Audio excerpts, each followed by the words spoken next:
Hi, welcome to my channel. We are talking about the Asian giant hornets.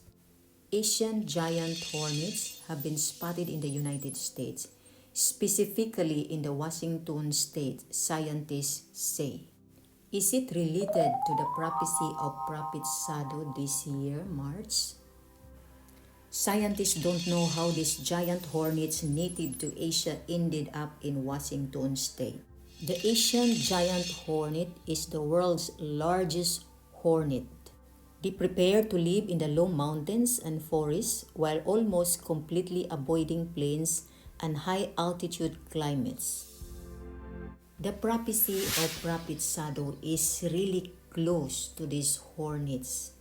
Is it mean that we are near for the next? We all know that there is next.